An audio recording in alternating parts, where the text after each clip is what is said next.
ओम शांति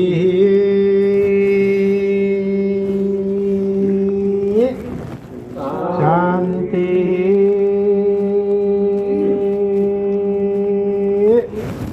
शांति।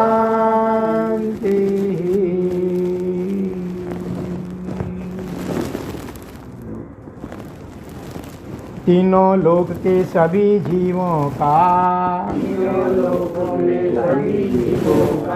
कल्याण मंगल और शीघ्र ही मोक्ष हो, ऐसी मंगल भावना पूर्वक नमो अरिहंताणं नमो सीताणं नमो आयर्याणां नमो वज्रयाणं नमो लोये सब साहुणां येषो पंचनमुखारो सब पावपणासणो मंगलानं च सर्वेषि भडमं होई मंगलम् नमो अरिहन्ताणं नमो सिद्धाणां नमो आयर्याणं नमो वज्रायाणां नमो लोये सर्वसाहुणं येषो पञ्चनमुक्कारो सर्वपापप्रणाशनो मङ्गलानं च सर्वेषि होई मङ्गलम् नमो अरिहन्ताणां नमो सीताणं नमो आयर्याणां नमो वज्रयाणं नमो लोये सर्वसाहुणां येषो पञ्चनमुखारो सब पावपणासणो मङ्गलानं च सर्वेषि भडमं होई मंगलम्। कल के स्वाध्याय में हमने कौन से दृष्टांत दिए थे? सासू भाव को दिया था ना, हाँ सास और भाव को दिया था। हाँ, माने आदर्श सास, अच्छी सास और आदर्श बहू, दोनों के अलग अलग दृष्टांत दिए थे। और प्रासंगिक रूप में सच्चे श्रोता, श्रोताओं के प्रकार कितने प्रकार के होते हैं, श्रोता, सोटा, सरोता और श्रोता। और 3 पुतलियों का दृष्टांत भी लिया था, अष्टावक्र मुनि और जनक राजा का दृष्टांत भी लिया था। आज आदर्श साधु कैसे होते हैं उसका दृष्टांत ले ले रहे। चलो बरोबर है। इसके ऊपर 3 दृष्टांत कोशिश करेंगे लेने की। शॉर्ट में कहें तो एक राजा का प्रधान था जिसका नाम था नमूची। नमूची नाम का प्रधान था, लेकिन न जाने क्यों उसको जैन धर्म के प्रति एकदम द्वेष था। एक बार ऐसा हुआ, राज्यसभा में वाद हुआ था, उसमें वो नास्तिक था, धर्म को नहीं मानता था। तो कि किसी छोटे जैन बाल मुनि ने भी उसको वाद में हरा दिया, तो मन में उसको अहंकार एकदम हो गया, आहत। तो बदला लेने का सोच रहा था। फिर किसी तरह कुछ समय के बाद एक आचार्य भगवान 500 शिष्यों के परिवार के साथ गांव के, नगर के बाहर एक उद्यान में पधारे थे। पहले के ज़माने में हमारा उपासक गांव नगर के बीच में नहीं होता था, नगर के अंत में बड़ा उद्यान जैसा वहाँ होता था ठहरने का। तो यह नमूची ने क्या किया, रातों रात सब जब सो गए होंगे तब ऐसे समय में गुप्त रूप से उस उद्यान में नीचे थोड़ी जमीन खोद करके शस्त्र छिपा लिए, कितने सारे शस्त्र। और फिर राजा को आकर के क्या कहा, राजन ये जो आए हैं ना आचार्य साधु नहीं है, ये तो साधु का तो वेश लिया, ऐसे ही लिया है। ये आपको मार करके आपका राज्य हड़पने के लिए आए हैं, ऐसे सैनिक हैं। हाँ, और उन्होंने मुझे बातमी ऐसी मिली है, समाचार मिला है कि आपको मारने के लिए, युद्ध करने के लिए शस्त्र गाड़े हुए हैं उद्यान के अंदर। हाँ, आपको विश्वास न हो तो हाँ तपास करवाओ। फिर आ जाए ना तपास करवाई होगी तो शस्त्र को इन्होंने लगाए निकले। तो क्या शिक्षा की जाए इनको, तुमको जो ठीक लगे वो करो। चलो राजा ने उसको छूट दे दी, तुमको जो ठीक लगे वो शिक्षा करो इनको। उसने पहले से क्या किया था, एक बड़ा मशीन, जैसे उसके गन्ने को रस निकालते हैं ना, इससे भी बड़ा एक यंत्र तैयार करवाया था पहले से, और 24 साधुओं को एक एक को पकड़ करके उसके अंदर पील रहा था। पानी के द्वारा साधु को नाका घेराबंदी कर दी थी, कोई कहीं जा नहीं सके, और एक के बाद एक साधुओं को उस मशीन के अंदर पूरा उसका शरीर ऐसे पीते थे। सोचो ऐसी स्थिति होती होगी, खून के फव्वारे छूटते हैं, मांस के हड्डियों के चूर्ण निकलते हैं, लेकिन वो कैसे महामुनिवर होंगे कि हम शरीर नहीं है, हम आत्मा है, आत्मा अजर अमर अविनाशी है, शस्त्र अस्त्र से उसको छेदा भेदा नहीं जा सकता है। यह जो अभी तो हम शास्त्रों से सुनते हैं, थोड़ा सोच करके थोड़ा समझते हैं, लेकिन उन्होंने साधना के द्वारा ये अनुभव कर लिया था कि हम शरीर से जुदा हैं और हम अजर अमर अविनाशी आत्मा हैं, हम शरीर नहीं है और शरीर हमारा भी नहीं है।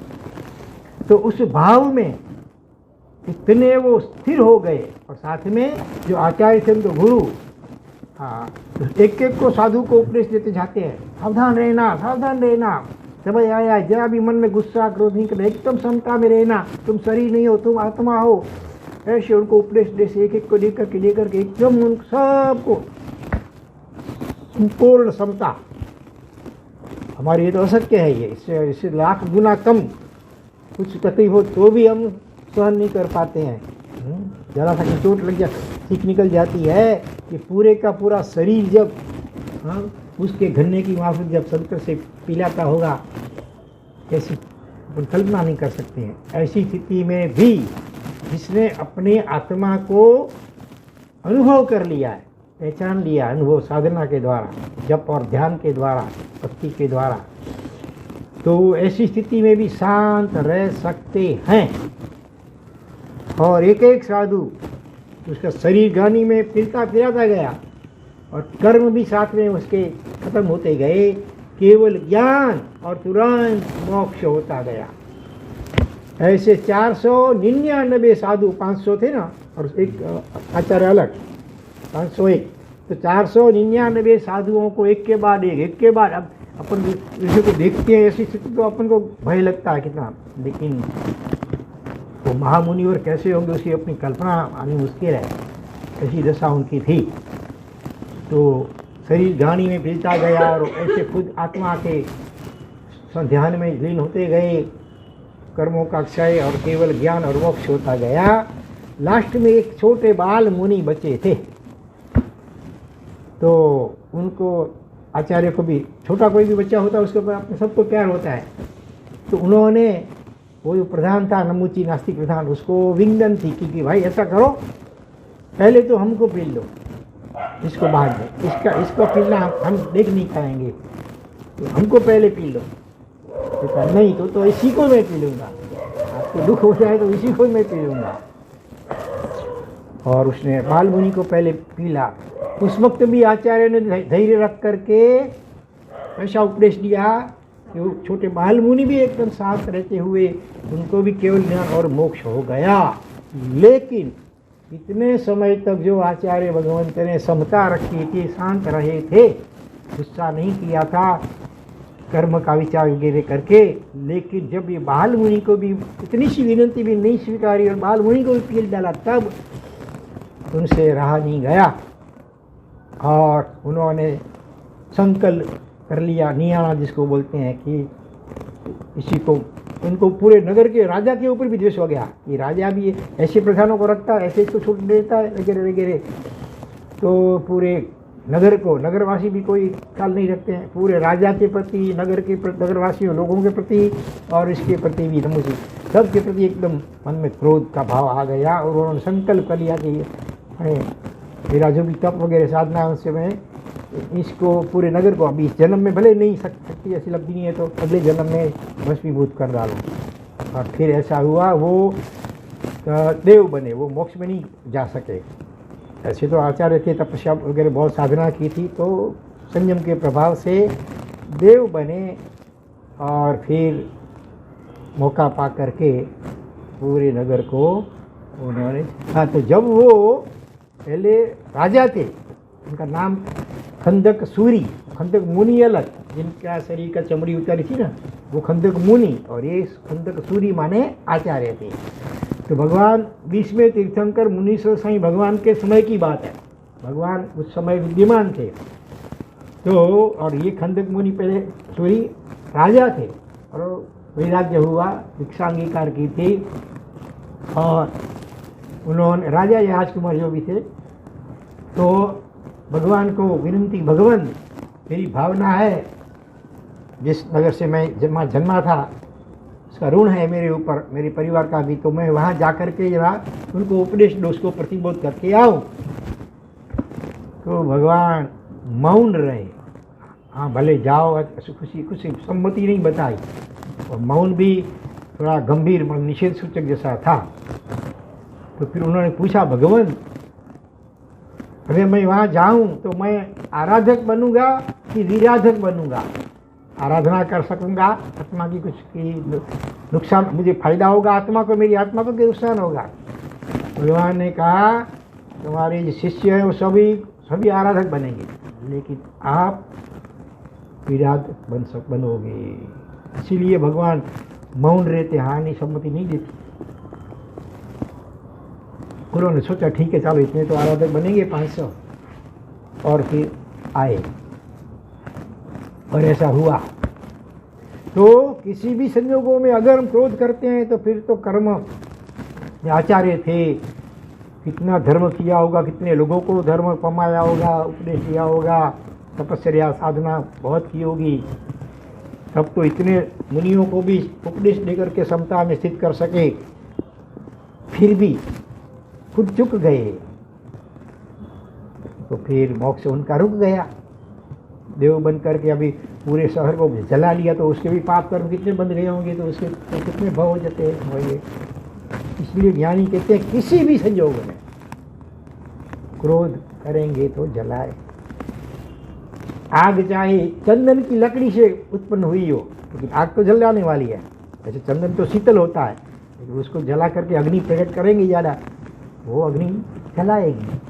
किसी भी कारण से अगर हम क्रोध करेंगे या किसी को प्रति द्वेष करेंगे तो हमारा पाप कर्म का बंधन हो जाएगा, उसका फल हमको भुगतना पड़ेगा।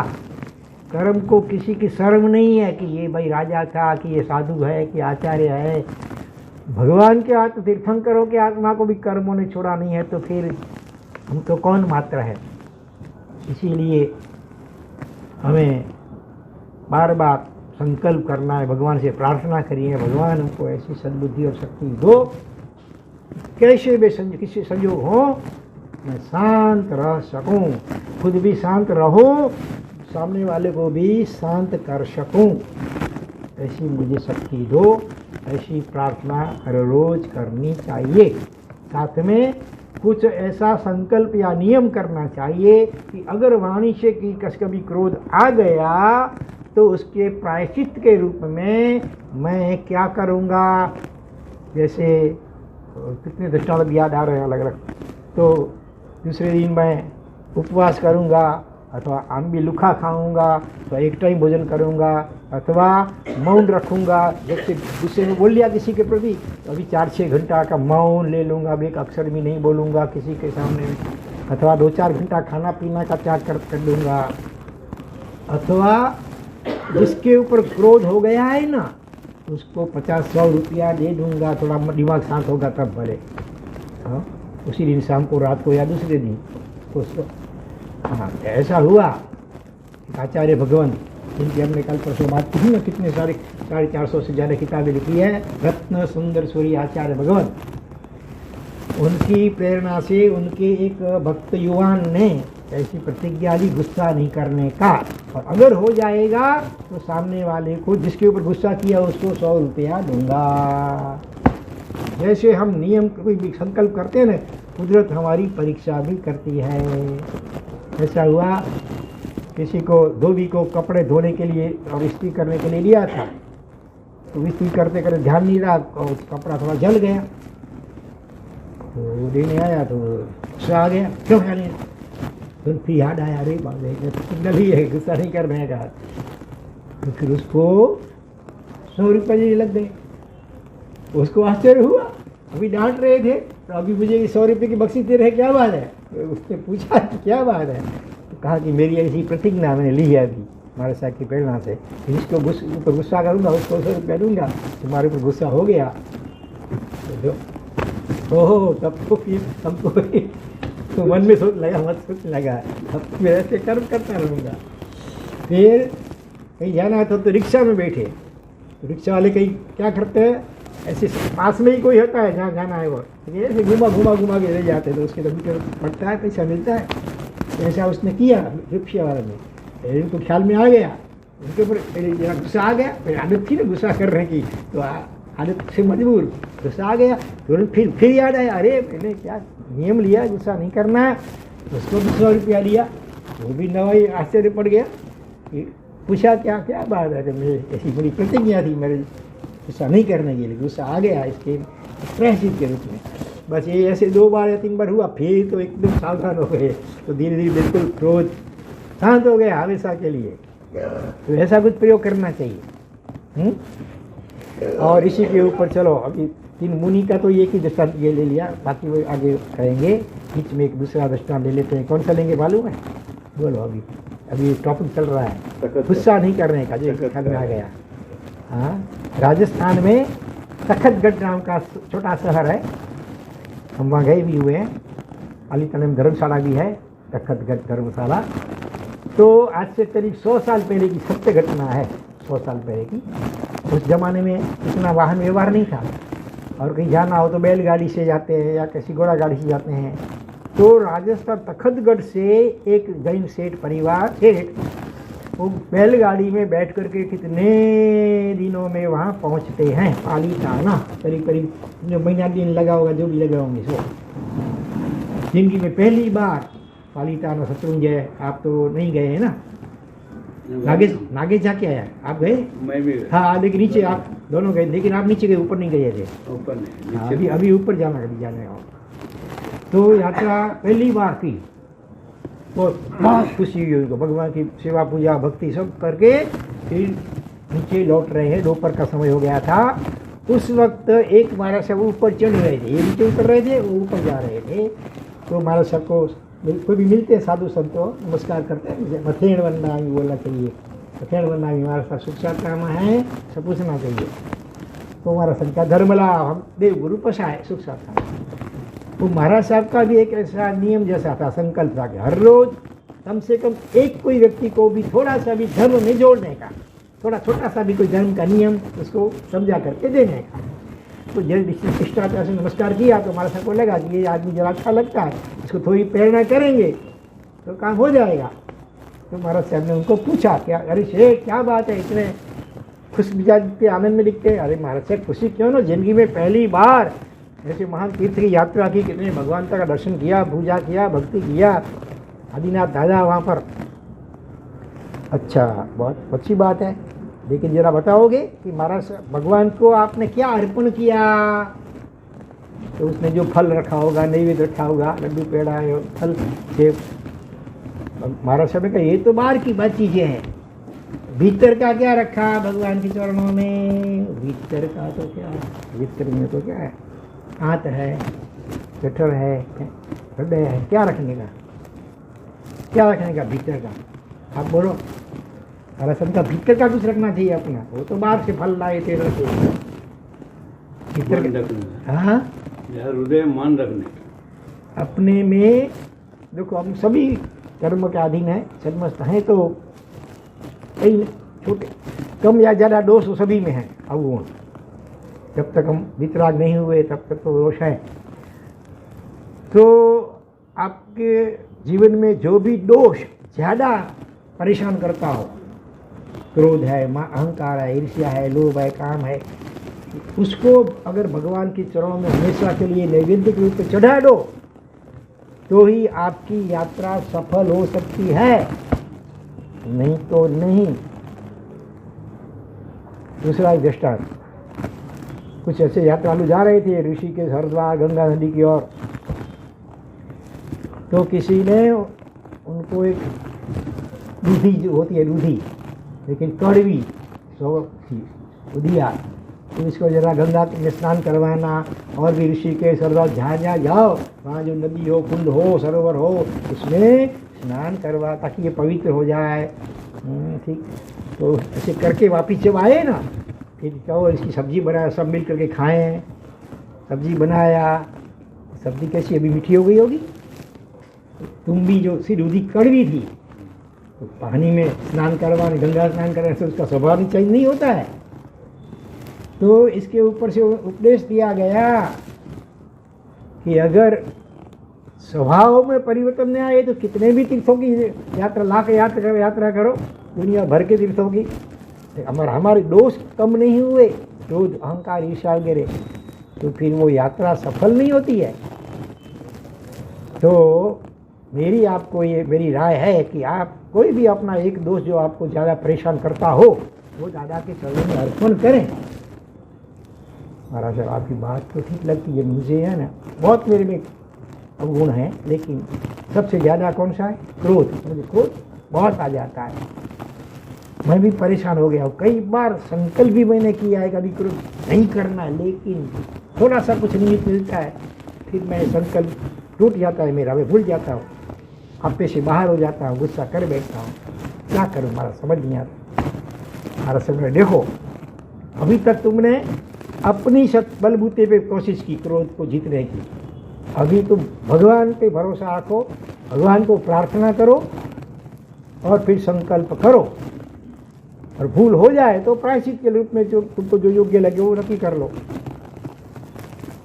ऐसा उपदेश दिया। साथ में ये भी बताया कि कभी गुस्से का निमित्त आए तब गुस्सा नहीं आए, इसके लिए क्या करना? पॉजिटिव थिंकिंग, अपना दोष सोचने का, सामने वाले का दोष बिल्कुल नहीं सोचने का, तो ही शांत रह सकेंगे। उसका दोष विचारेंगे, अपना गुण, तो गुस्सा रहेगा नहीं। ऐसे कुछ दृष्टांत भी दिया, आपको पहले दिए थे मेरे ख्याल से, वो संत एकनाथ को मुसलमान ने परीक्षा की 21 बार झुका, फिर भी उन्होंने सम्यक पॉजिटिव थिंकिंग किया।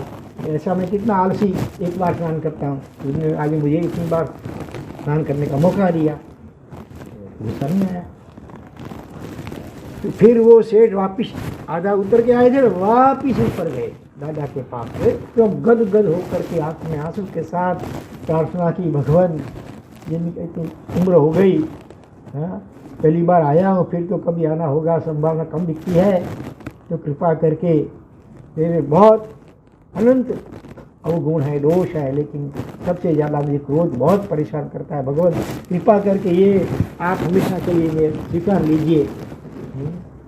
मैं भी कोशिश तो करूँगा, लेकिन मेरी कोशिश कामयाब तभी होगी आपकी कृपा साथ में मिलेगी। तो मैं संकल्प करता हूँ आज को आपकी साक्षी से, अगर किसी के ऊपर क्रोध आ गया, वाणी के द्वारा व्यक्त हो गया, तो मैं दूसरे दिन उपवास करूँगा, पानी तक भी नहीं पीऊँगा, खाना बिल्कुल खाना पीना बंद 24 घंटे 36 घंटे तक। ऐसा संकल्प करके आए वापिस। जैसे घर में प्रवेश किया तो ऐसे तो कितना महीना दिन जाने में लगा था, समझो महीना आने में लगा, 2 महीने के बाद अपना कोई घर का आदमी आता है तो सब खुशी होती है सबको। तो बाहर से तो लोगों ने खुशी जताई, लेकिन भीतर से क्या हुआ सबको? हाय मरे। अभी जब सेठ जा रहे थे तीर्थ यात्रा के लिए, तो मन में क्या हुआ? हास, अभी 2 महीना शांति, हास, ऐसा हुआ था। और अभी आए तो हाय मरे, फिर अशांति। ऐसी स्थिति थी परिवार में, सब उनसे घबराते थे बहुत। हाँ, ऐसा होना नहीं चाहिए, लेकिन अभी था। तो जैसे प्रवेश किया, बाहर से तो पधारो, कैसी यात्रा अच्छी गई, वैसे बोलते हैं औपचारिक, भीतर में तो डरते हैं। लेकिन आधा घंटा, 1 घंटा, 2 घंटा हुआ, कहीं बर्तन गिरा होगा, कहीं टूटा फूटा होगा, कहीं हालत, पहले तो किसी बात में गुस्सा आता था, अभी एकदम शांत। तो किसी को शंका हुई, आज जमाना विचित्र है, डुप्लीकेट का जमाना है, ठगबाजी का जमाना है। तो ये सेठ के तो रबर का मास्क चेंज करके कोई दूसरा ठग तो नहीं आ गया है? नहीं, अपने सेठ जो थे वो तो एकदम गुस्सेले स्वभाव के थे, और ये तो एकदम इतने टाइम से शांत बैठे हैं, बिल्कुल कुछ गुस्सा नहीं करते हैं, क्या बात है। तो डरते डरते किसी ने पूछ लिया, क्या बात है आप इतने शांत हो गए हैं देवीदास भाई, क्या बात है, क्या चमत्कार है। तो एक सारी बात बताई कि वैसे महाराज साहब मिले थे, उन्होंने मुझे प्रेरणा दी, मैंने ऐसा संकल्प लिया है भगवान के पास। तो आश्चर्य हो गया बड़ा। उसका एक भतीजा था, उस वक्त वहाँ हाजिर नहीं था, लेकिन ये बात उनके सेठ के संकल्प की बात धीरे धीरे उसके कान पे आ गई। वो सोचता ये तो न भूतो न भविष्यति, दुर्वासा ऋषि या चंद्र कौशिक नाग वो कभी शांत हो सकते हैं, लेकिन ये मेरे चाचा ये गुस्सा नहीं करे तो हो ही नहीं सकता है। हाँ।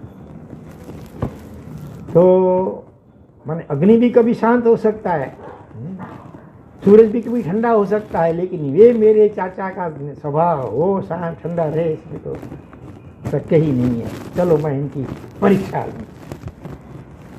तो उसने बुलाया वॉचमैन या पुजारी को। पहले के ज़माने में क्या यूँ होता था कि कोई बड़ी यात्रा करके आए ना, तो जैसी जिसकी शक्ति का तो पूरे गांव को जिमाएं या अपने गांव वालों अपने रिश्तेदारों को जिमाएं, अपनी नाती वालों को जिमाएं, ऐसा करते थे। तो सबको खबर देने के लिए उस ज़माने में कोई साधन तो थे नहीं, फ़ोन वगैरह। तो जो पुजारी रहता था उसको कुछ रुपया दिया, गांव की गली गली में जाकर के जोर से वो घोषणा करता है कि भाई ये प्रोग्राम है, आप सभी को निमंत्रण है। तो पुजारी जोर जोर से बोल रहा है, तो ये शब्द तो सेठ की पत्नी जो सेठानी उसने सुने कि फलाना सेठ ने यात्रा की है, उसकी खुशी में उनके भतीजे की ओर से पूरे गांव को रविवार के दिन खाना है, दोपहर को सभी पधारे। चाची ने सुना, सेठानी ने, उनको गुस्सा आया, अरे दूसरे सब आ गए, भतीजा अभी तक तो मुंह दिखाने के लिए, सुख शांता पूछने के लिए भी नहीं आया, यात्रा सुयात्रा ऐसा करते हैं जो, वो भी नहीं आया है, और ऊपर से अपना नाम घोषित करता है, इतना बड़ा अपने को मानता है, इतना अहंकार हो गया है, अपने को पूछे भी ना याद करवाता है। सेठानी सेठ का सुनते हो? सेठ मुझे ध्यान से सुना। अच्छा, हाँ सुना। क्या सुना? अपने को मुंह दिखाने नहीं आया, कुछ रजा लेने के लिए नहीं आया, ऐसे कैसे चलता है? क्षण भर के लिए समझ में आया होगा, ठीक है, लेकिन एकदम सेठ सावधान हो गए थे एकदम। तुरंत उन्होंने अपने मन को काबू में पा लिया और उस बात को पॉजिटिव टर्न दिया। सेठानी को कहने लगे, इसमें नाराज होने की क्या बात है, ये तो अच्छी बात हुई, नहीं तो व्यवहार से अपने को ये सब करना पड़े, पूरे गांव को जिमाना हो तो कितनी तैयारी करनी पड़ती है। हाँ? तो अच्छा है कि भतीजे ने स्वयं स्वेच्छा से अपनी जिम्मेदारी उठा ली है, तो हमें तो उसका आभार मानना चाहिए, थैंक यू बोलना चाहिए। तो दूसरा क्या करना है, ऐसे बात को बोल दिया, सेठानी को शांत किया। और आएगा, अभी तो रविवार है ना, अभी तो 5-6 दिन पड़े हैं, आएगा अभी। लेकिन शनिवार आ गया, शनिवार की शाम होने आई, फिर भी भतीजा जानकर बुझ के नहीं आया। फिर सेठानी को जरा नाराज गुस्सा हुआ, बोल आप कहते आएगा, कहाँ आया? अरे भाग्यवान नहीं आया, तो क्या हो गया? बेचारे को कितने पूरे गांव को जिमाना है तो कितनी तैयारी करनी पड़ती है, तो टाइम कहाँ से मिले बेचारे को? और वो तो अपना घर का आदमी है, उसमें क्या उसका बुरा मानना है। हर परिस्थिति में पॉजिटिव थिंकिंग। ऐसे सेठानी को शांत किया। दूसरे दिन समय हुआ जहाँ, तो दोनों जन तैयार होकर के जाते हैं। माजनवाड़ी होती है ना, हॉल समझो, जहाँ सारे गांव के लोग जिम सकते हैं। तो वहाँ पहुँचे, नज़दीक में दूर से देखा और भतीजा गेट के बराबर खड़ा था।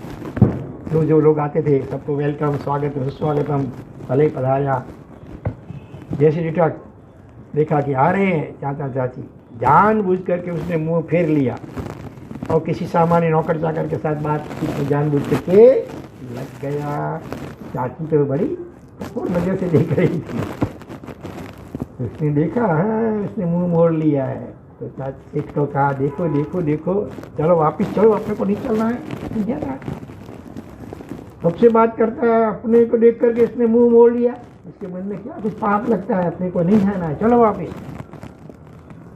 तीसरी बार परीक्षा हुई तो, लेकिन सेठ एकदम सावधान थे, हर हालत में मुझे सम्यक ही सोचना है, किसी का दोष नहीं सोचना है, बुरा नहीं सोचना है। महात्मा गांधी ने कहा बुरा मत देखो, बुरा मत कहो, बुरा मत सुनो, लेकिन भगवान कहते हैं बुरा मत सोचो भी किसी का। तो हाँ, तो सेठ बोलो, अभी आप बोलो, जवाब दो।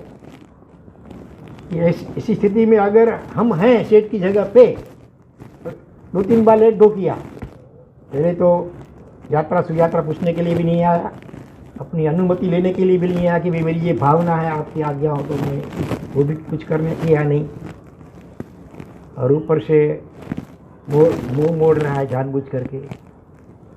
फिर भी अपने को गुस्सा नहीं करना, अपने को उसका दोष सोचना ही नहीं है, वो भले वो जानबूझ करके कर रहा है समझ के, फिर भी नहीं, अपने उसका गुण ही सोचना है और अपना दोष सोचना है। अपन तो क्या सोचते हैं कि मैंने इतनी बार लेट गो जाने दिया, कुछ नहीं किया, नहीं बार जाने दिया, ऐसा सोचते हैं अपन, तो फिर गुस्सा आएगा। बोलो क्या कैसे सोचना चाहिए, आप बताओ जरा, जवाब दो। बताने क्या मतलब, सोचने संकल्प लिया ना, बराबर है, संकल्प टूट जाता है, संकल्प टूटे नहीं, उसके लिए सोचने का ढंग बदलना है अपन। वही सोचने का नहीं, तो कैसे सोचने, क्या सोचना का, आप बताओ क्या सोचने का। शांत रहने का। शांत कैसे रह पाएंगे, नहीं रह पाएंगे, ऐसे भले बोलते हैं कि समय नहीं रह पाएंगे, अगर सही ढंग से सोचने का कुछ तरीका नहीं सीखेंगे तो नहीं शांत रह पाएंगे। हाँ, उसमें स्थिति में भी उसका गुण विचारना है, अपना दोष विचारना है। बोलो वो कैसे अभी, उसका क्या गुण है, अपना क्या दोष है। अपने तो लेट गो किया, 2 बार जाने दिया, क्षमता रखी, तो अपना तो गुण है, और वो जानबूझ करके ऐसा कर रहा है, 1 बार 2 बार तीसरी बार कर रहा है, तो फिर तो गुस्सा आना स्वाभाविक है। गुस्सा को हम जायज बोलेंगे, तो बोलिए अभी हमको बताइए। परीक्षा है, स्कूल में कितनी परीक्षा होती है, मंथली एग्जाम, फिर 3 मासिक, फिर 6 मासिक, फिर 9 मासिक, फिर एनुअल एग्जाम होती है लास्ट में।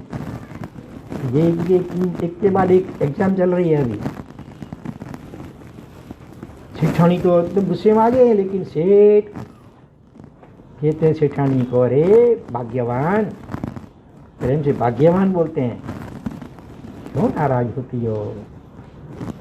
अरे देखो, उसको तो धन्यवाद देना चाहिए, हमारी कितनी बड़ी भूल है, अपनी भूल सोचनी है इसमें। कैसे सोचेंगे बोलो, हम कितने प्रमादी, इतने लेट जा रहे हैं, हमारी निमित्त का ये प्रसंग है, तो हमारा कर्तव्य बनता है कि सबसे पहले हम वहाँ पहुँच जाएं, और हमें सभी को वेलकम करना चाहिए, लेकिन हम देर से जा रहे हैं, हमारी गलती, अपनी गलती सोचनी है। उसका क्या उपकार सोचना है, गुण सोचना है कि वो कितना समय, हमारी जो ड्यूटी है, कर्तव्य है, वो निभा रहा है,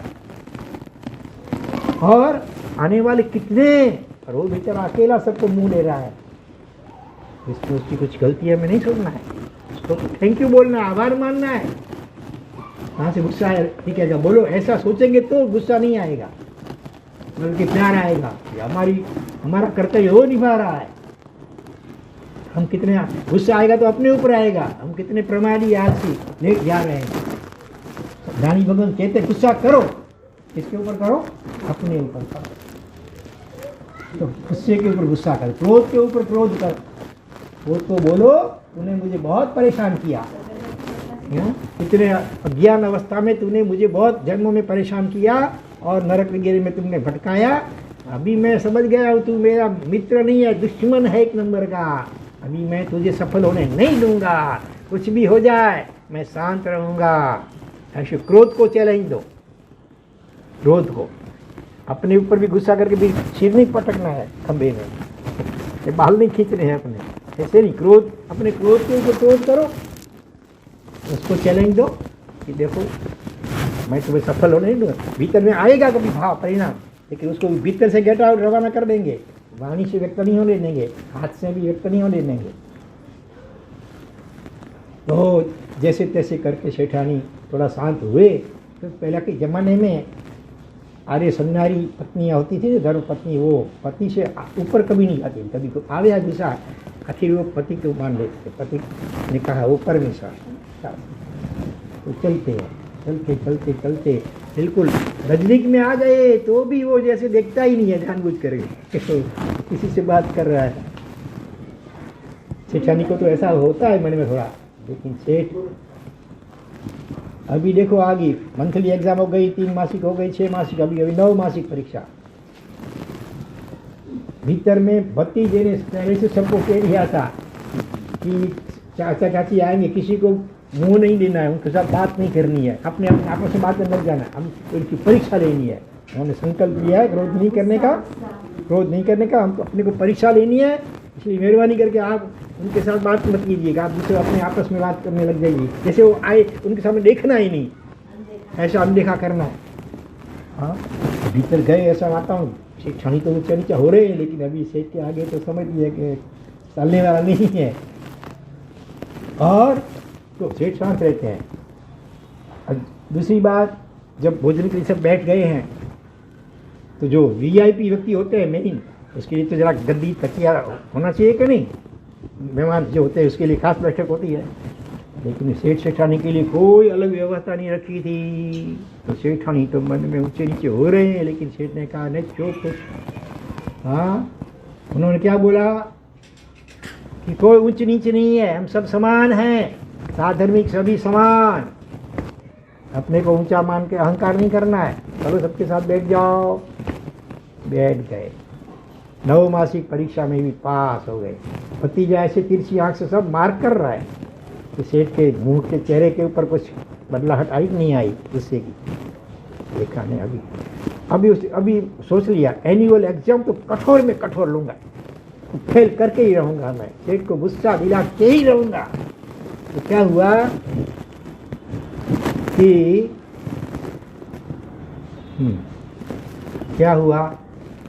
लड्डू बनाए थे, लड्डू भजिया कितनी आइटम है, लड्डू का थाल लेकर के वो भतीजा स्वयं परोसने के लिए निकला। सबके थाली में आग्रह कर करके 2 लड्डू 3 लड्डू डालता जाता है। जब सेठ और सेठानी की बारी आई, हाँ नहीं थाली नहीं, हाँ पिरोसा। क्या पिरोसा? पत्थर, लड्डू जैसे गोल गोल पत्थर कहीं से लाया था, दोनों के थाली में 2-2 लड्डू पत्थर पिरोस दिए। अब सोचो हम होते क्या करते, उठ नहीं जाते, खाली 1 बार 2 बार 3 बार 4 बार लेट गो किया, उसका बदला पूरा लेंगे अभी चक्रवर्ती व्याज के साथ। वो पत्थर उठा करके ठोकेंगे उसके दिमाग में, और कभी लोग लज्जा के कारण ठोकेंगे नहीं, मन में भाव तो आ ही जाएगा, साला समझता क्या है अपने को, बार बार ऐसा करता है। सबको लड्डू पिरोस रहा है और हमारा इतना अपना पूरे गांव के बीच में इतने लोग सब बैठे हैं, हमारी निधि से तो ये भोजन हो रहा है और हमको लड्डू के बजाय पत्थर पिरोसा, क्या समझता है अपने आप को। हाँ, अगर सेठ गुस्सा करते तो भी कोई लोग वो ऐसा नहीं सोचते कि सेठ ने गलत किया, किया उसने सामने वाले ऐसे हो तो गुस्सा आना स्वाभाविक है, ऐसा हम मानते हैं। लेकिन ज्ञानी भगवान कह सके नहीं, किसी भी हालत में गुस्सा करेंगे तो कर्म बंद होगा ही, उसका फल कटु फल आपको भुगतना ही पड़ेगा।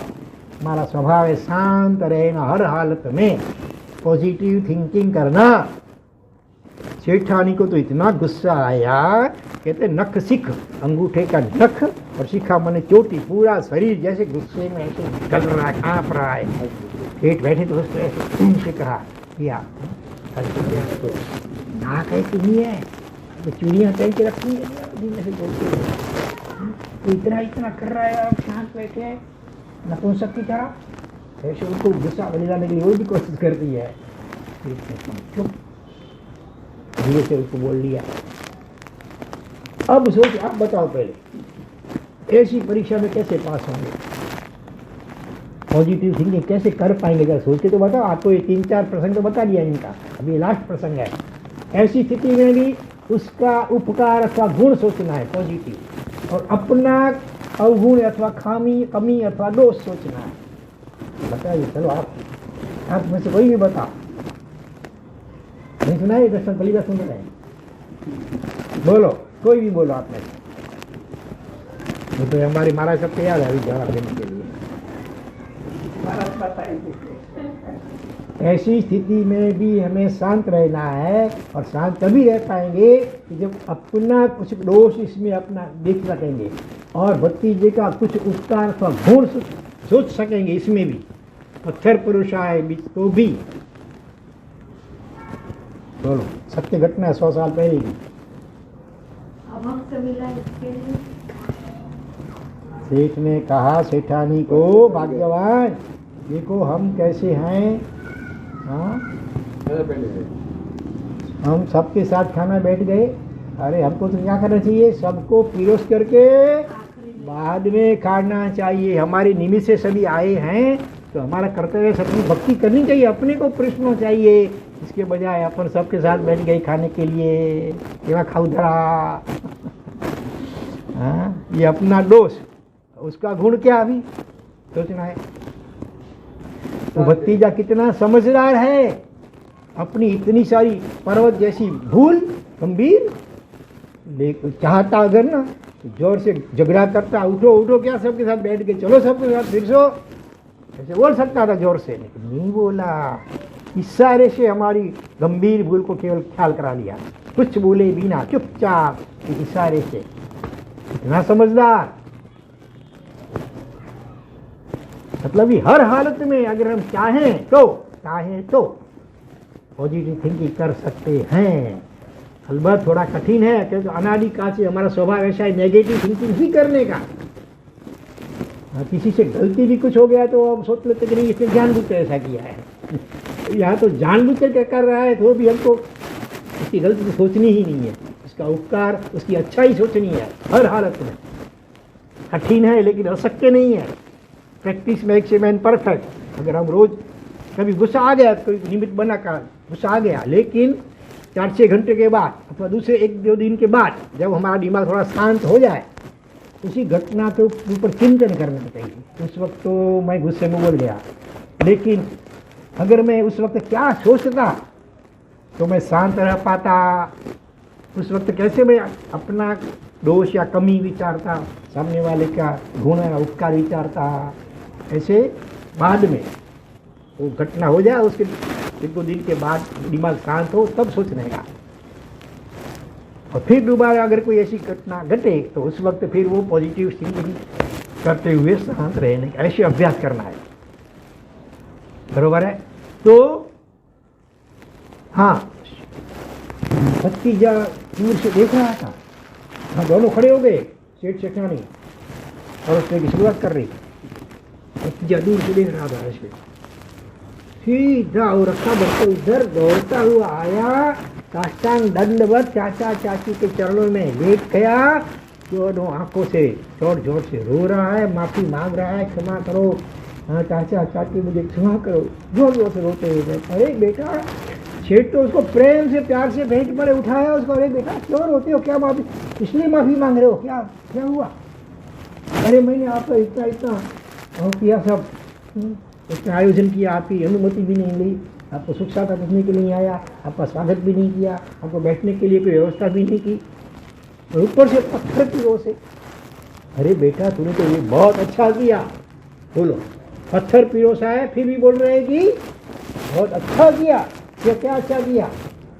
वो बनता है, देखो तुमने भले परीक्षा के कारण किया होगा, लेकिन जो तुमने ऐसा किया तो हमारी श्रद्धा जो है ना भगवान के प्रति, गुरु महाराज के प्रति और वो सतुंग तीर्थ के प्रति बहुत बढ़ गई। क्योंकि इससे पहले तो मैं कितनी बार संकल्प कर चुका था क्रोध नहीं करने का, लेकिन सफल नहीं हो पाता था। आज तुम्हारी इतनी परीक्षाओं में भी अगर मैं सफल हो पाया हूँ तो ये किसके प्रभाव से? आदिनाथ भगवान, सत्युंजय महातीर्थ और उपकारी गुरु महाराज, जिन्होंने मुझे ये प्रेरणा दी थी, इनका ये प्रभाव है। इसलिए उन देव गुरु और धर्म के प्रति मेरी श्रद्धा बहुत तूने बढ़ा दी। तूने ऐसा किया तब मुझे पता चला कि मेरा मेरा मेरा मेरा प्रभाव कुछ नहीं है, सब देव गुरु और धर्म का प्रभाव है। बहुत अच्छा किया, बस्ती या तो बेचारा पानी पानी हो गया। ठीक है, बराबर इस दृष्टांत को याद रखना, बार बार सुनना, तो जब भी गुस्सा आए सावधान रहना। गुस्सा आ भी गया उसके बाद फिर एक दो दिन के बाद सोचना उसी घटना के विषय में, ऐसे मैं सोचता तो शांत रह पाता, और साथ में कुछ प्रायश्चित भी कर लेने का। उन्होंने संकल्प करके उपवास करूँगा, दूसरे दिन पूरा दिन उपवास रखूँगा। इतना अपन सभी नहीं कर पाते मानो, तो और भी ऑप्शन कितने बताए ना आपको पहले। 2-4 घंटे मौन ले लो, 2-4 घंटा खाना पीना छोड़ दो, सामने वाले को बख्शिश दे दो, बाद में भले तो तुरंत तो गुस्सा होगा तो नहीं दे पाएंगे, दूसरे दिन दे देना। भगवान के खमासनाम देते हैं, 25 खमासनाम दे दो, या मंदिर में जाकर के 100 रुपया डाल देने का, उसको नहीं दे पाते हैं तो चलो ऐसा कुछ करेंगे संकल्प, तो ही वो धीरे धीरे गुस्सा, और फिर ऐसा समय आएगा गुस्सा करना असंभव हो जाएगा आपके लिए। समय लगेगा थोड़ा, लेकिन प्रैक्टिस करेंगे तो practice makes a man perfect. Nothing is impossible for man. Okay, now time is over. हम लोग रोज थोड़ा थोड़ा गुस्सा कम हो रहा है। मेरे गुस्सा आता था, बहुत गुस्सा था, गुस्सा बहुत कम आ रहा है, इसके लिए कम हो रहा है। लेकिन वो सर्टिफिकेट देंगे, वो जज बैठे हैं हमारे, तब हम मानेंगे। बात ध्यान में नहीं आता, फिर भी कम हो रहा है ना मेरा। तो अच्छी, धन्यवाद, अच्छी बात है, बस ऐसे कम हो रहा है ना गुस्सा। बहुत अच्छी बात है, ऐसे होगा। बरोबर है, धन्यवाद, बहुत धन्यवाद। सुनने का थोड़ा टाइम में। सर्व मंगल मांगल्यम सर्व कल्याण कारणम प्रधानम सर्वधर्माणां जैनम जय सिंहासनम।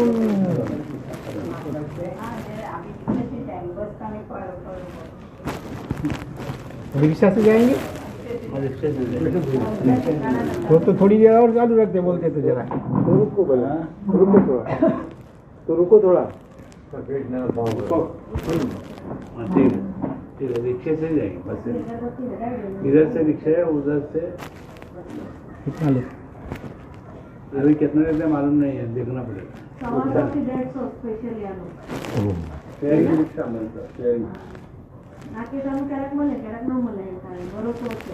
तो पॉजिटिव थिंकिंग, गुस्सा शांत रखने के लिए, काबू पे रखने के लिए, हमेशा शांत में रहने के लिए पॉजिटिव थिंकिंग बहुत महत्व की बात है। हर हालत में सम्यक विचार करना। इसके लिए पहले हमने 3 संतों का दृष्टांत भी लिया था मेरे ख्याल से, तुकाराम, एकनाथ और नरसिंह मेहता। एक की पत्नी प्रतिकूल थी, एक पत्नी अनुकूल थी, तीसरे की पत्नी मर गई। हर हालत में संत सही भगवान का उपकार ही मानते हैं। एकनाथ का भी दृष्टांत लिया। अभी आदर्श साधु के जो एक दृष्टांत तो लिया ना अपना नमूची प्रधान का, पालक, नमूची नहीं, उनका पालक नाम था। पापी पालके पीली आजी बंधक सुरीना शिष्य। मेहता रजमुनि का दृष्टांत जो मैं पहले सोचा था ना, तो उन्होंने अपने से पूर्व में हो गए महापुरुषों को याद किया, तो उन्होंने ये भी दृष्टांत याद किया था कि 500 शिष्यों को यंत्र में पील डाला तो भी क्षमता रखी, तो उनको नमस्कार करने लग गए, वंदना करने लगे, तो अपना जो था वो भूल गए पीड़ा। इसी प्रकार से साधु भगवान जो होते हैं कितने करुणाशील होते हैं। हाँ, दूसरे छोटे से जीव को बचाने के लिए अपने प्राणों का बलिदान देना पड़ता है, वो भी देने के लिए तैयार हो जाते हैं। उसके ऊपर 1-2 दृष्टांत सुनाते हैं। तो एक बार ऐसा हुआ, तो जैन साधु भिक्षा के लिए निकले हैं दोपहर के समय में। तो एक घर था, तो जैन नहीं थे, तो उनके वहाँ मेहमान आने वाले थे। अच्छा, श्राद्ध के शायद दिन थे, कोई भी कुछ था, तो ज़्यादा सब्जी भी ज़्यादा बनाई थी। दूधी को क्या बोलते हैं, लौकी की सब्जी, लेकिन वो लौकी एकदम जहरीली विषैली थी, गंध ऐसा आने लगा। तो सोचा उसने क्या करूँ अब। तो योगानुयोग साधु महाराज यहाँ से गुजर रहे थे, तो महाराज साहब पधारो। उनका पूरा अपना बर्तन लौकी का रख दिया, पूरा बर्तन। जहरी केवी कड़वी केवल नहीं थी, जहर वाली थी। हाँ, और उपासी में आए वो हमारे से गुरु महाराज को हम सब दिखाते हैं, गोती ले आते हैं दीक्षा, गुरु महाराज को दिखाते हैं, फिर गुरु महाराज बांट देते हैं। तो उनकी धन से गुरु महाराज समझ गए ये खाने योग्य नहीं है, तो विषैली है।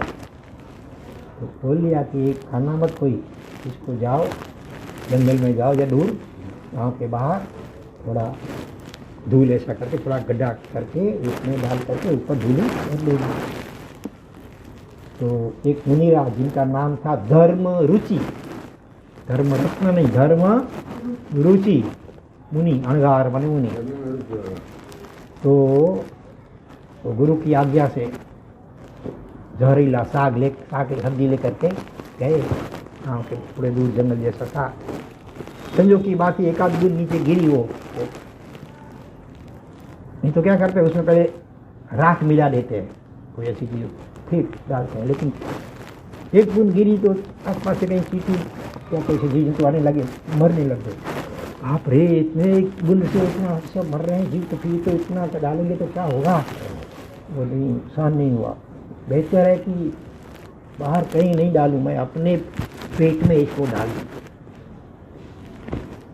दूसरे छोटे छोटे जीवों की भी रक्षा हो, उनकी हिंसा न हो जाए, उसके लिए जानते हुए भी ये पूरा विषैला जो ताकत जी थी पूरी पहले से लेके उससे पहले नौकार मंत्र का स्मरण कर लिया, सभी जीवों से क्षमा याचना कर ली, जीवन में जो भी गलतियाँ उसका भी पश्चाताप करके ओसीरा अधारे वापस आने को हरिहंते शरणम पवज्जामि, सिद्धे शरणम से 4 शरण, हरिहन सिद्ध साधु और केवली प्रेम धर्म का शरण स्वीकारा और सहजानंदी सिद्ध स्वरूपी अविनाशी हूँ आत्मा छूँ, देह मरे छे हूँ नहीं मरतो, अजर अमर हूँ आत्मा छूँ। ऐसे आत्मभाव में रो करके वो पूरी सब्जी स्वयं खा गए। इतनी जहरीली थी तो थोड़ी क्षणों में उधर ही मूर्छित होकर के उनका प्राण चला गया। ऐसे संत दयालु कह कृपा करुणा सागर होते हैं कि छोटे छोटे जीवों को भी कहीं हानि न हो, इसके लिए अब चाहे अपना प्राण भले चला जाए, दूसरे का प्राण नहीं जाना, दूसरे को जरा भी तकलीफ नहीं होनी चाहिए। धर्म रुचि, नाम याद रखना, धर्म रुचि। अणगार माने साधु, अणगार क्यों बोलते हैं? अगार माने घर, अणगार जिसका घर नहीं अपनी मालिकी का। हाँ, आज इधर कल किधर पर किधर, बस अनुमति लेकर के ठहरते हैं जितना, बाकी तो साधु चलता है भला के, ये अणगार बोलते हैं। तो धर्म रुचि अणगार। और अच्छा एक दूसरा दृष्टांत लेकर के आज का सत्संग पूरा करेंगे, हमको दूसरा काम है। तो अभी दृष्टांत लेते हैं अरणिका पुत्र आचार्य भगवंत का। एक आचार्य भगवंत अभी वयोवृद्ध हो चुके थे, जंगाबल क्षीण हो चुका था। पहले के ज़माने में तो कोई व्हीलचेयर या ढोली नहीं, फिर स्थिर हो जाते थे। और इधर क्या हुआ कि भयंकर दुष्काल आ गया, इतना कि साधु संत को भिक्षा मिलनी भी दुर्लभ हो जाए, उसको दुर्भिक्ष कहते हैं। ऐसे अकाल में क्या पानी की कमी होती है लेकिन अन्न की कमी नहीं होती है, अन्न तो कहीं से आ मिल सकता है, लेकिन दुर्भिक्ष ऐसा अकाल होता है जिसमें साधु संतों को भिक्षा मिलनी भी मुश्किल हो जाती है, नहीं मिलती है समझो। तो आचार्य भगवान ने अपने सभी शिष्यों को अन्यत्र विहार करवा दिया, जहाँ सुकाल है, अच्छा समय, वहाँ जाओ, पहुँच जाओ। और मैं किसी तरह यही मेरा निपटारा कर लूँगा, भेज दिया। गुरु की आज्ञा थी, सबको जाना पड़ा, जैसे मन तो नहीं मानता था लेकिन जाना पड़ा। इधर एक साध्वी जी भगवान, पुष्पचूला साध्वी जी नाम था, पुष्पचूल राजा, ऐसे वो भाई बहन थे राजा, लेकिन उसका जो पिता थे ना, भाई बहन में आपस में बहुत प्रेम था, निर्दोष प्रेम था। तो क्योंकि इसको पिता को लगा कि ये बड़े हो गए, शादी होगी अलग अलग जगह पे, तो ये एक दूसरे के बिना नहीं रह पाएंगे, तो उसने प्रजा को इकट्ठा करके पूछा कि इस राज्य में जो भी अच्छी चीज हो उसका मालिक कौन? अरे आप मालिक, राजा है वो मालिक, आपको जो लगे ऐसा उसका उपयोग कर सकते हैं। ऐसे युक्ति से प्रजा से अनुमति ले ली। तो मेरे परिवार में अभी ये अच्छे हैं दोनों और आपस में बहुत प्रेम है, मैं चाहता हूँ कि उनकी शादी करवा दूँ। राजा को दुर्बुद्धि आई तो प्रजा क्या करेगी आखिर, तो शादी करवा दी। पुष्पचूल और पुष्पचूल भाई बहन पति बन गए। लेकिन हाँ, उनकी राजा की जो रानी थी ना, उसको बड़ा दुख लगा कि ये ठीक नहीं किया मेरे पति ने ऐसा। लेकिन फिर वो देवी बनी, देवता बन करके नरक के दृश्य दिखाए। कोई उसका वर्णन नहीं कर पाया। शास्त्रों के मुताबिक अग्नि का पुत्र आचार्य ने सही वर्णन किया कि ये सारी दृश्य जो आपको दिख रहे हैं वो नरक में ऐसे दुख होते हैं भयंकर। तो ऐसे दिखा करके आखिर वो पुष्पचूला, उसको वैराग्य हुआ, उसने भिक्षा की अनुमति मांगी। राजा ने, उसके पति ने कह दिया, भाई जो था पति बन गया था, एक शर्त भी कि तुम रहोगे यहीं पर, बड़े साध्वी बन जाओ लेकिन राजमहल में रहोगे, कम से कम मैं दर्शन तो कर सकूं। मजबूरी से स्वीकार लिया था। तो वो अभी साध्वी जो बनी है पुष्पचूला, वो अभी आचार्य भगवान वृद्ध हैं एकदम, तो अपवाद के रूप में नहीं तो स्वयं भिक्षा जाते लेने के लिए, अथवा शिष्य जाते। अभी शिष्य भी नहीं रहे, खुद भी वयोवृद्ध आ सकते हैं भिक्षा के लिए कहीं जाने के लिए बाहर। तो वो साध्वी जी पुष्पचूला थी, वो घरों में से भिक्षा लेकर के आचार्य भगवत को देती थी। इस प्रकार से आचार्य भगवत की वैयावत सेवा भक्ति करते करते करते इतने उनके परिणाम शुद्ध हो गए, निर्मल हो गए, पवित्र हो गए कि उनको केवल ज्ञान हो गया। साधु जी भगवत सेवा का ये परिणाम है। तो एक बार ऐसा हुआ कि बारिश चालू थी थोड़ी, और ऐसे तो बारिश में हम भिक्षा नहीं जा सकते, कोई बाल मुनियों की बीमार हो उसके लिए जाना पड़ा, आपका रूप में तो अलग बात है, नहीं तो ऐसे नहीं जाते हैं। तो थोड़ी थोड़ी बारिश चालू थी, फिर भी वो साधु जी रोटी लेकर के आए, भिक्षा लेकर के आए आचार्य भगवान के लिए। आचार्य भगवान तो उनको थोड़ा उपालम लिया, अरे भाग्यशाली बारिश चालू है, कैसे आप ले आई है भिक्षा, तो पानी के बूंद में भी कितने जीव होते हैं असंख्य। भगवंत मैं जहाँ जहाँ निर्जीव अचित्त पानी में निर्जीव पानी था, वहाँ पाँव रख करके मैं आई हूँ। अच्छा, तुमको कैसे पता चला कि पानी निर्जीव था, अचित्त था? क्या ज्ञान में कुछ ज्ञान हो गया ऐसा कुछ? आपकी कृपा से, क्या बोले, केवल ज्ञान योग है तो भी बोलते हैं आपकी कृपा से मतलब ज्ञान हुआ। अच्छा, कौन सा ज्ञान हुआ है, प्रतिपादी कि अप्रतिपादी? केवल ज्ञान होता है ना, वो आने के बाद कभी जाता है, इसको अप्रतिपादी बोलते हैं। बाकी मति ज्ञान, श्रुत ज्ञान, अवधि ज्ञान, न परे, चारों ज्ञान जा सकते आने के बाद, हम सीखते हैं, भूल जाते हैं ना। तो आपकी कृपा से अप्रतिपादी। ओहो, आचार्य भगवान शौक लगाई दो, केवल ज्ञान हो गया। अरे मैंने केवल ज्ञानी को उपालन दिया, ठपका दिया, अरे धिक्कार है मुझे, ऐसे पश्चाताप करने लग गए। और साथ में फिर ये भी पूछा, अभी तो सर्वज्ञ बन गए साधु जी, त्रिकालदर्शी, त्रिकाल ज्ञानी, संपूर्ण ज्ञानी, तो मेरा मोक्ष कब होगा? मैं आचार्य बन गया, साधु जी आपको केवल ज्ञान हो गया, मुझे अब तक केवल ज्ञान नहीं हुआ, मुझे केवल ज्ञान कब होगा जरा बताओ आपके ज्ञान में देख करके। तब वो केवल ज्ञान ही ऐसी पुष्पचूला साधु जी ने बताया कि गंगा नदी पार करते हुए आपको केवल ज्ञान होगा। ऐसे हम नदी में नहीं जाते हैं, पानी को कच्चे पानी को छूते भी नहीं है, पानी की उबाला हुआ लेते हैं हम जो। लेकिन अपवाद है, हर एक नियम में अपवाद होता है, कहीं जाना एकदम जरूरी है, अनिवार्य है, और दूसरा कोई रास्ता भी थोड़ा घूम करके जाने का रास्ता नहीं है, बीच में पूरी नदी है और सामने किनारा दिख रहा है, एकदम लंबी नदी हो तो नहीं जा सकते, सामने किनारा दिख रहा है। तो ऐसी स्थिति में अगर पैदल जा सकते हैं तो पैदल कैसे जाएंगे? एक पाँव रखा, दूसरा पाँव पानी के अंदर से नहीं, पानी को ऐसे भलो मथोएंगे नहीं, उठा करके धीरे से आगे रखेंगे, तो वो ऐसे धीरे धीरे धीरे चल करके, तो थोड़ा पानी है तो ऐसे जाएंगे, थोड़ा ज़्यादा पानी है इतना समझो, तो फिर नौका का प्रयोग अपवाद के रूप में बताया, ऐसे तो नहीं। तो जब इन्होंने सोचा कि नौका पार करने से केवल होने वाला है मुझे, तो उनको तो मोक्ष की इतनी तलब थी, जैसे किसी को जो दारू किया जो भी व्यसन हो उसकी तलब होती है, रहा नहीं जाता है, तो उनकी मोक्ष की इतनी लगनी थी, वो तो चल पड़े। गंगा नदी तो गाँव से थोड़ी दूरी थी, धीरे धीरे धीरे वहाँ पहुँच गए और नौका वाला था, उसको बोला भाई मुझे जरा जाना है, सामने बिठाओगे? ठीक है बैठ जाओ। तो हो सकता है किसी श्रावक को बोला होगा इसको किराया दे देना भाई, दे दिया होगा। बैठे नौका में, थोड़ी नौका बराबर नदी के मध्य भाग में आई तो क्या हुआ, वो जो आचार्य भगवान थे ना, उनके अगले जन्म की पत्नी किसी प्रकार से अपनी पति के ऊपर द्वेष रह गया है, भेदभाव जैसा रह गया है, तो जानबूझ करके वो बदला लेने के लिए, अभी वो वेंत्री बनी है, देवी एक प्रकार की वेंत्री देवी बनी है, तो अपना अगले जन्म का बदला वैरका लेने के लिए क्या करती है, नाव में जिस जगह पे आचार्य भगवान लोग बैठते हैं ना, वहाँ नाव को जानबूझ के ऐसे झुका देती है, पानी जैसे अभी डूब जाएगी।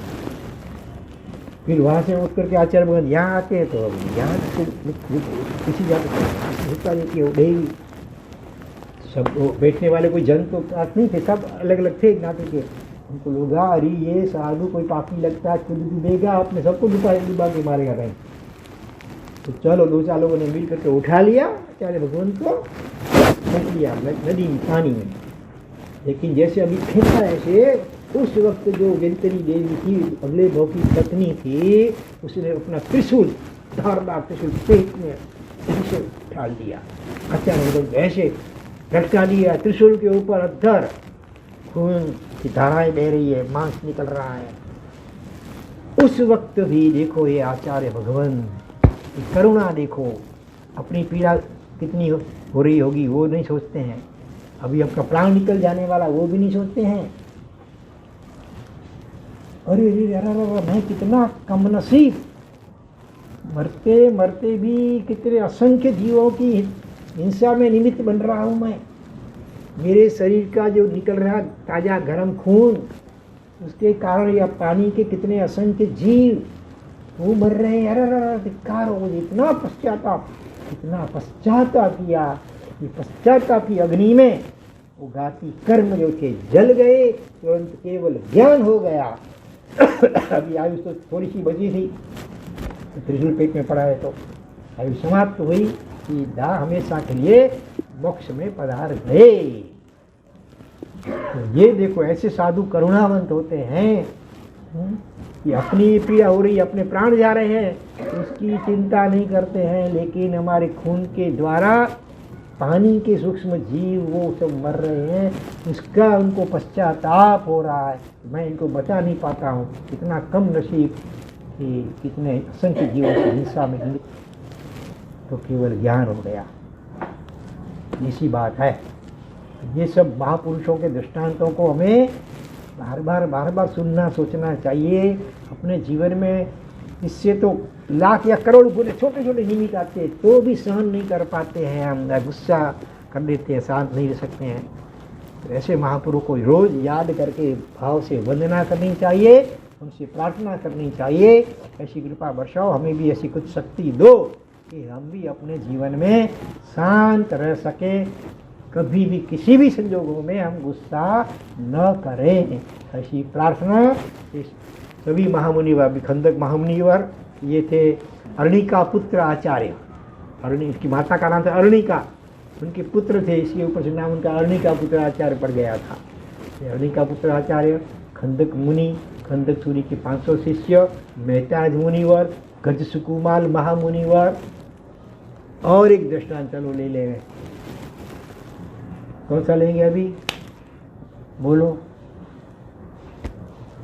अभी लेते हैं सुकोसल। वागण शरीर वलूरियों जी साधु सुकोसल सार, केवल लही मुगते गया जी इम अरणिक अणगार। मैं तारज मुनिवर धन्य धन्य तुम अवतार। सुकोसल मुनि, उसके पिता का नाम था कीर्तिधर, वो राजा थे कीर्तिधर, और ये राजकुमार था सुकोसल। एक बार कोई ज्ञानी भगवंत पधारे, उनका उपदेश सुन करके कीर्तिधर राजा को वैराग्य हो गया।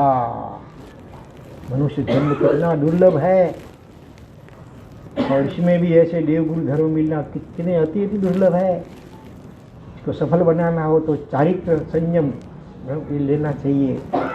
तो उन्होंने अभी वो इसका बेटा माँ की पेट में है, अभी जन्म नहीं हुआ है, फिर भी इतना वैराग्य तीव्र हो गया कि उन्होंने दीक्षा ली। और उसके बाद फिर पुत्र का जन्म हुआ सुकोसल का।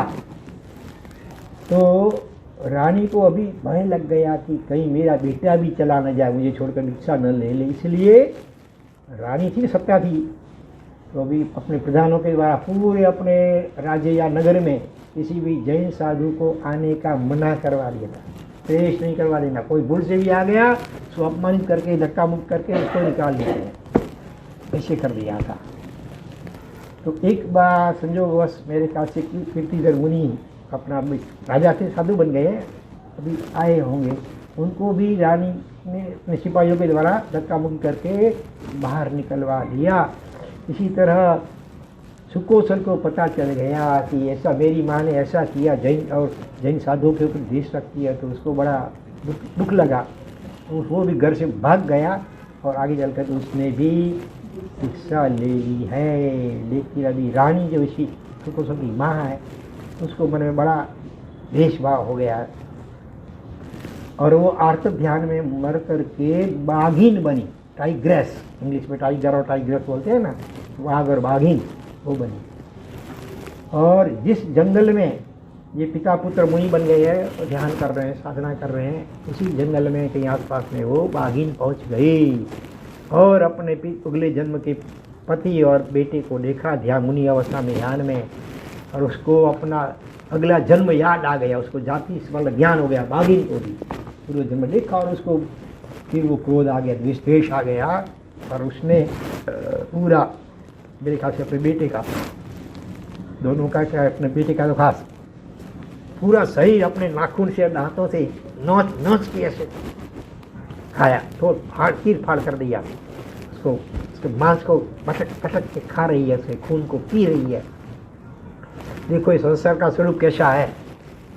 अगले जन्म में माँ थी, जिस माँ ने अपना दूध पिलाया अमृत जैसा, वही माँ अभी एक कर्म के खेल देखो, अभी अपने बेटे मुनि का खून पी रही है, मांस खा रही है। लेकिन वो मुनि तो समता भाव में रहे, क्रोध नहीं किया, अपना ही कर्म का सोचा कि नहीं नहीं तकलीफ भी होगी, उनको प्राय केवल ज्ञान हो गया। तो ऐसी बात है। तो ऐसे मरणांत प्रसंगों में भी महापुरुष शांत ही रहते हैं, समता ही रखते हैं और सामने वाले जीव के प्रति करुणा और प्रेम ही बरसाते। बस अभी कल ऐसा करना, थोड़ी प्रश्नोत्तरी रखेंगे, आप भी कुछ पूछना, आप भी पूछ सकेंगे, जिसको सोच के आना क्या प्रश्न पूछना है, बरोबर। फिर आगे जो निकलेगा ना भीतर से निकलेगा, नहीं तो एक दूसरा दृष्टांत हमने सोच रखा है बड़ा, तो पहले थोड़ी प्रश्नोत्तरी करेंगे कल। विशेष अग्रे वर्तमान दिनाग्रह में कुछ भी बोला गया हो, हार्दिक मिच्छामि दुक्कडम, सर्व मंगल मांगल्यम सर्व कल्याण कारणम, दानम सर्वधर्माणां, जय